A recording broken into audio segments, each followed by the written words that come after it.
앨리스트 맥그라스의 변증학 강의 두 번째 강의 읽어보죠. 이 강의는 앨리스터 맥그라스가 리전트 칼리지에서 진행한 기독교 변증학 강의 시리즈의 두 번째 강의로 큰 그림, 빅픽처를 중심으로 변증학적 접근법을 소개합니다. 여기에서 그는 기독교를 세계를 이해하는 통합적 관점으로 제시하며 주요 내용을 다음과 같이 요약할 수 있습니다. 1. 기독교의 큰 그림, 빅픽처. 기독교를 개별교리, 창조의 교리에 대해서 또는 구속의 교리에 대해서 이렇게 따로따로 보지 않고 개별교리의 집합체로 보는 대신에 이들을 상호 연결된 실타래로 생각하여 전체적인 테피스트리를 형성하는 것으로 이해해야 함. 다 연결되어 있는 그런 개념들이 어떤 일관성을 갖고 연결되어 있는 그런 개념이다라는 것을 이해해야 한다. 이러한 전체적 관점은 신앙을 더 설득력 있고 통합적으로 이해하게 만든다. 예, 저도 그렇다고 봐요.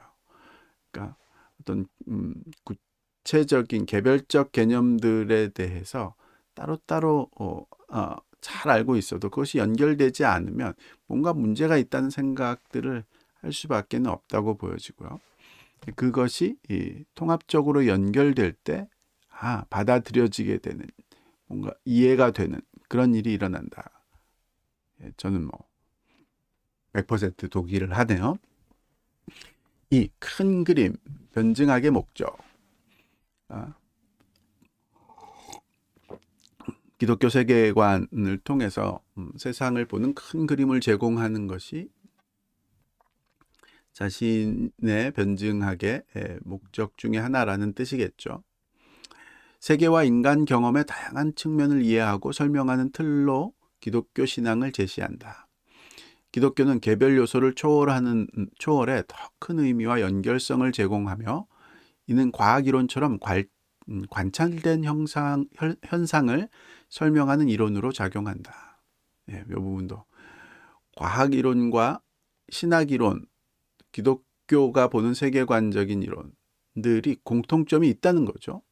즉 현상에 대한 올바른 이론이다라는 뜻이고, 근데 과학과 기독교 이론이 다른 점이 있다면 대상의 범위가 다른 것이다. 이런 뜻이라고 보여지네요. 좋네요. 예, 저는 그렇게 봐요.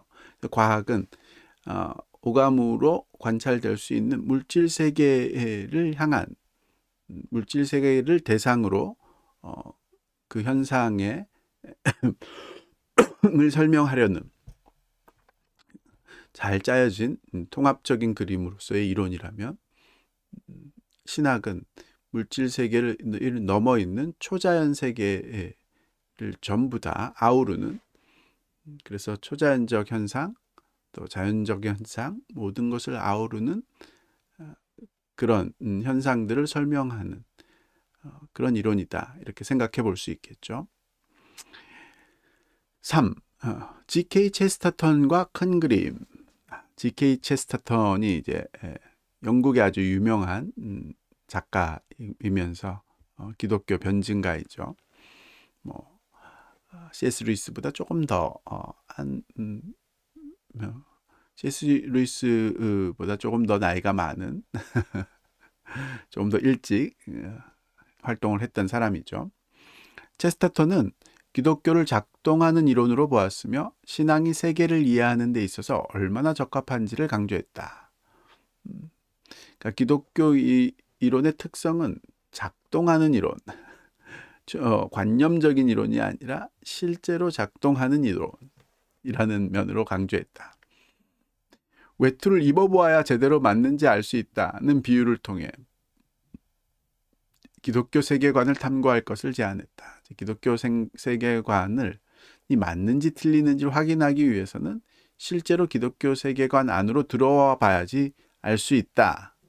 이런 뜻인가 보군요. 좋은 접근이라고 보여져요, 저한테는요. 재밌네요. 그렇죠. 그러니까 외부에서 외적으로 논리적인 일관성이라든지 또는 직관적인 뭐라고 할까요? 공감이라든지 이런 걸로만 기독교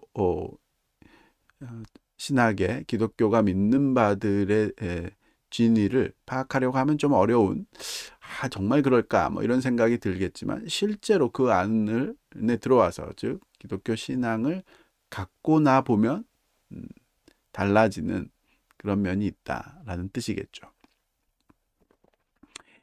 자, C.S. 루이스의 발전된 접근법. 앨리스트 맥그라스는 C.S. 루이스의 변증이 G.K. 체스터턴의 변증을 발전시킨 그런 요소로 보는군요. 루이스는 기독교를 실제 세상을 설명할 수 있는 단서로 제시했다. 일종의 기독교 세계관이 완성된, 완전히 다 설명하는, 지금 우리가 갖고 있는 기독교 세계관이 완전한 세계관이다 라는 뜻보다는 우리가 경험하는 현상들을 제대로 이해할 수 있는 단서 같은 그런 요소로 생각을 하는 거죠. 이게 더 안전하고 좋은 접근 방법일 수 있다고 봐요. 기독교가 하는 말이 무조건 다 옳다 라고 하기는 어렵죠. 왜냐하면 기독교 내에서도 다양한 의견들이 있으니까요. 그래서 적어도 기독교가 그런 기독교 내에서 갖고 있는 의견의 차이에도 불구하고 일반 사람들에게 실제의 삶들에서 우리가 경험하게 되는 현상들을 제대로 설명해 줄 수 있는 일종의 단서로서의 역할을 충분히 잘 하고 있다라는 것을 이제 보여주는 그런 식의 기독교 변증 접근을 C.S. 루이스는 하고 있다. 이런 뜻인 것 같으네요.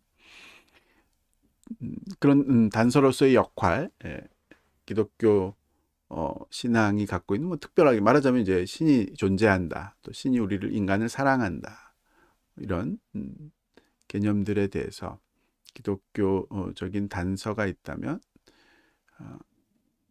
두 가지를 들고 있네요. 하나는 도덕성에 대한 감각, 도덕적 법칙의 존재는 인간 위에 어떤 높은 존재를 암시한다. 이 부분이 이제 이것에 대해서 토론하고 설명하는데도 한참 많은 시간들을 필요로 할 수 있겠지만, 결론적으로는 저는 굉장히 공감을 하네요. 도덕 법칙, 즉 객관적인 도덕적 가치가 존재한다라는 그 자체가 그 도덕 법칙에 또는 도덕적 당위성의 부여자인 신이 존재한다라는 뜻이라고 저는 봐요. 그래서 이 부분에 대해서 이걸 이제 모든 사람들이 공통적으로 공유할 수 있는 그런 요소라고 보는 거죠. C.S. 루이스는요. 궁극적 만족에 대한 갈망, 인간이 만족되지 않는 갈망은 다른 세상을 지향하게 한다. 이 부분도 재밌고요. C.S. 루이스에게 배웠고 또 굉장히 공감하게 된 면인데, 저도요. C.S. 루이스는 인간을, 내 내면을 바라보면서 인간은 공통적으로 이 세상에서 완전히 만족할 수 없는, 이 세상의 어떤 것으로도 만족시킬 수 없는 그런 내면의 갈망을 가지고 있다. 그것이 인간이 갖고 있는 내면의 속성의 일종의 공통점이다. 그런 생각을 했죠. 저는 굉장히 좋은 통찰이라고 보여지고요. 그 말은 이 세상을 초월한 더 큰 세상을 통해서 우리가 만족될 수밖에 없는 그런 요소가 있다라는 뜻인 거죠. 5. 플라톤의 동굴 비유와 변증학. 현실 세계를 동굴의 그림자로 묘사하여 더 나은 진정한 세계가 존재함을 암시한다. 이 비유는 기독교의 궁극적 소망과 초월적 진리를 설명하는 데 활용 가능하다. 예. 그렇다면 이제 앨리스트 맥그라스도 일종의 플라톤주의자인 면모가 있는 거죠. 맞아요? C.S. 루이스 역시 대표적인 플라톤주의자. 플라톤은 감각적인 세계로 이해될 수 있는 것이 전부가 아닌 감각적 세계 안에 우리가 머물러 있으면, 즉 쉽게 말하자면 과학적인 것이 전부다라고 생각하면 동굴 안에 갇혀 있는 존재와 같은 거죠. 우리가 그 동굴 바깥으로 나가서 실제 태양빛 아래 비추어진 세계를 볼 수 있는 사람과 동굴 안에서 모닥불에 비춰진 그림자만을 보는 그런 사람과의 차이처럼 실제 세상, 자연과 초자연을 아우르는 전체 세상을 볼 수 있는 그런 사람, 즉 기독교 세계관과 동굴 안 감각적 세계가 전부라고 생각하는 그런 세계관의 차이는 마치 동굴 안에 있는 사람과 동굴 밖으로 나올 수 있는 사람과의 차이다. 이게 이제 플라톤이 이데아를 볼 수 있는 사람과 이데아를 보지 못하는 사람의 차이를 이제 국가라는 책에서 동굴의 비유로 설명을 한 그런 부분이죠. 한 2500년쯤 전에 예시인데 이것이 아직도 많은 사람들에게 의미 있게 쓰여진다는 것 자체가 또 신기한 면이 있다고 보여지고요. 6. 프란시스 셰퍼의 세계관 변증학. 프란시스 셰퍼라는 사람도 이제 20세기 아주 유명한 기독교 변증가 중에 하나인데, 변증의 스타일은 C.S. 루이스와는 거의 반대인, 좀 대칭적인 그런 요소가 있는데 어떻게 표현을 했는지 한번 보죠. 모든 신념 체계는 전제로 구성되며 이러한 전제를 분석하고 도전할 필요가 있음. 프란시스 셰퍼는 전제주의적 변증, 이렇게 생각하는, 그렇게 이제 이름 붙여지는 유명한 사람이죠. 그러니까 뭔가를 판단할 때 있어서 증거주의적인 접근이 있다면, 즉 우리가 판단하고자 하는 것의 진위를 먼저 생각하지 않고 그것을 뒷받침하는 증거들을 먼저 본 다음에 그 증거에 의해서 우리가 판단하고자 하는 것을 판단하는 것, 일반적이죠. 현대인들에게는 가장 일반적인 그런 모습이라고 보여져요. 근데 프란시스 셰퍼는 초자연적인 그런 현상들, 또 초자연적인 세계관을 아우를 때는 그런 증거들이 쉽게 얻을 수 없으니까 아예 전제주의적인, 먼저 우리가 믿는 바 자체를 받아들이고, 즉 그것을 믿고 그것이 옳다라는 전제 위에서 그것이 명확하게 틀린 이유가 없다면 계속 끝까지 그것이 옳다라고 믿을 수 있다라는 그런 방향을 이제 기독교 변증을 했던 사람인데, 그렇게 이야기를 하면 이제 기독교인은 기독교가 무조건 맞다고 생각할 거고, 불교인은 불교가 무조건 맞다고 생각할 거고, 힌두교인들은 힌두교가 무조건 맞다고 생각하는, 자기가 원래 갖고 있던 생각이 무조건 맞다고 생각할 수 있는 그런 이제 여지가, 그런 가능성이 굉장히 높아지겠죠. 그런 면에서 이제 저는 별로 전제주의적인 접근을 좋아하지는 않는 그런 사람이긴 한데, 앨리스트 맥그라스가 그런 프란시스 셰퍼의 접근을 소개를 하고 있네요. 그러면서 이제 그런 전제주의적 세계관을 가진 사람도 그 자신의 전제를 분석하고 도전할 필요가 있다. 이걸 이제 강조하는 건가 보군요. 말하자면 힌두교를 믿는 사람도 힌두교의 가장 대표적인 전제, 즉 범신론의 가장 대표적인 전제가 사실 궁극적으로 선악의 구별이 없이 선과 악은 모두가 우주 전체, 즉 신에게 속하져 있는 신의 일부분이다 라는 전제를 갖고 있는데, 그 전제에 문제점이 있다라는 것을 볼 수 있어야 된다. 과학주의, 이건 이제 서구 무신론자들이 대부분 갖고 있는 세계관이죠.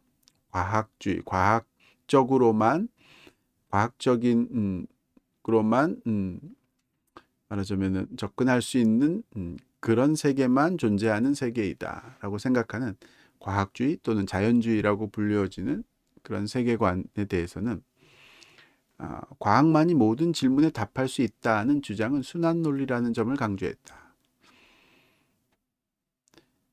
이게 순환 논리냐? 과학만이 모든 질문에 답할 수 있다. 어떤 식으로 순환 논리인지는 잘 모르겠는데 제가 보기에는 자체 모순을 갖고 있다. 이 뜻을 순환 논리라고 생각한 것 같기도 보여지네요.